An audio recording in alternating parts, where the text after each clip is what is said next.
Donc la dernière fois, on a vu que le pilotage par la valeur va amener un product owner à mettre en production un embryon de produit, un MVP, le plus tôt possible dans le cycle de vie du développement du produit ou dans le projet, comme vous voulez l'appeler. Et il va planifier, au travers d'une vision de son produit, au travers d'une stratégie produit, il va planifier comme ça un certain nombre de releases. Donc dans Scrum, on appelle ça un plan de release. Là encore, ça ne fait pas partie des artefacts de Scrum, le plan de release, ça fait partie des bonnes pratiques de Scrum. C'est des choses qui sont communément employées par les différents product owners et par les différents Scrum teams.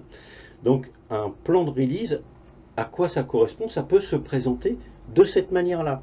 On a une succession de sprints qui sont planifiés avec des objectifs de release et avec des objectifs de sprint qui sont, alors pour l'instant ils ne sont pas encore entérinés par les équipes, ils sont suggérés par le product owner. Là on a un product owner qui a structuré le développement de son produit autour d'un certain nombre de grandes releases. Il a une release alpha qui est son POC ou son MVP, avec 3 sprints qui doivent lui permettre d'atteindre un certain nombre d'objectifs.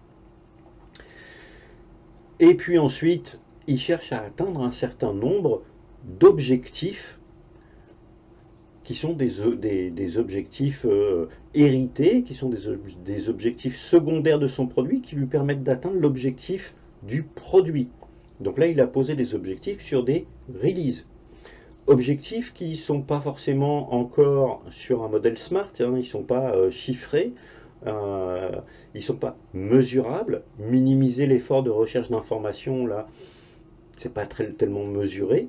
On ne sait pas de combien, on ne sait pas d'où on part et où est-ce qu'on va. Et puis, il y a des objectifs de sprint qui sont déjà identifiés. Ça, c'est un plan de release. C'est un formalisme de plan de release qu'on peut utiliser en tant que product owner. Il y a d'autres manières de l'illustrer. Dans cet exemple, le product owner a indiqué des seuils de chiffre d'affaires quotidien à atteindre en fonction de ces différentes releases. On voit que sur la première release, il veut avoir, son objectif c'est d'avoir un pipeline de production et un environnement de pré-production qui va être mis en place. Et il donne 2 sprints pour faire ça. Puis ensuite, il y a 7 sprints où là, il veut avoir au mois de mars son MVP qui va lui permettre uniquement de gérer les commandes qui concernent les produits 20-80, c'est-à-dire 20% des produits mais qui génèrent 80% potentiellement du chiffre d'affaires. Et il se fixe un objectif de chiffre d'affaires. À partir du mois de mars, on doit faire 300 € de chiffre d'affaires par jour. Et cet objectif, il s'inscrit dans une stratégie de développement de produits. Il y a un business plan derrière qui conditionne les investissements sur le développement de ce produit. Et ainsi de suite, hein, on a toutes ces releases successives avec une connexion au catalogue et au stock en temps réel, avec la mise à disposition d'un espace client et d'un service SAV, le déploiement des outils marketing, et puis la version cible en production dans 2 ans. Donc on est très éloigné là, on a un plan de release qui est quand même assez long, pas dans 2 ans, pardon, dans 1 an, puisqu'on démarre vraiment en décembre. C'est un plan de release. Alors ce plan de release, il est contestable, on pourrait dire oui, les 2 premiers sprints, en fait, l'équipe, elle ne produit pas de valeur, elle ne produit pas grand-chose, l'objectif c'est qu'ils mettent leur pipeline de production en route. C'est perfectible, on est tous d'accord. Maintenant, il faut savoir s'adapter aux différents environnements sur lesquels on travaille.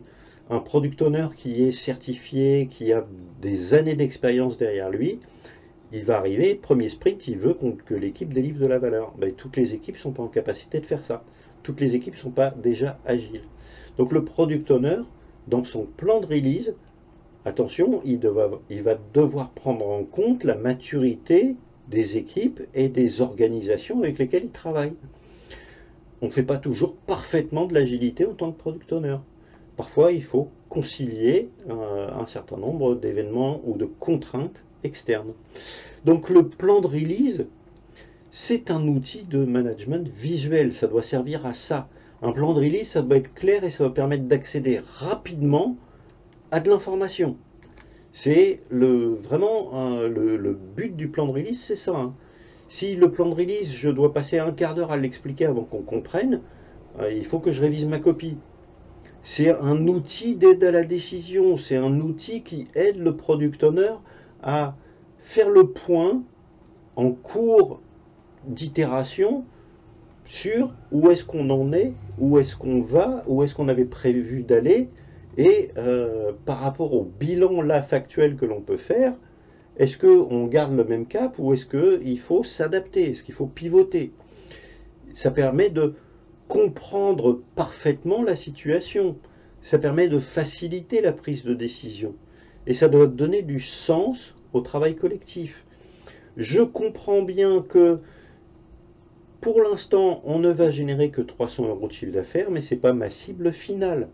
Mais pour l'instant, c'est un objectif. Et bien, si on l'atteint, ça va donner vraiment de l'encouragement à tout le monde. Poursuivons dans cette voie.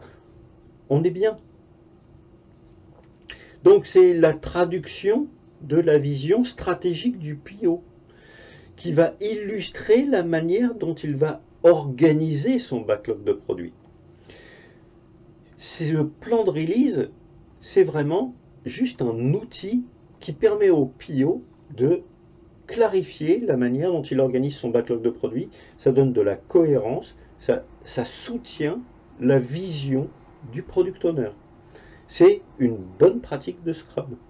Mais on n'est pas obligé de faire un plan de release dans Scrum. D'ailleurs, si vous regardez le guide Scrum, vous n'avez pas d'artefact qui s'appellerait plan de release.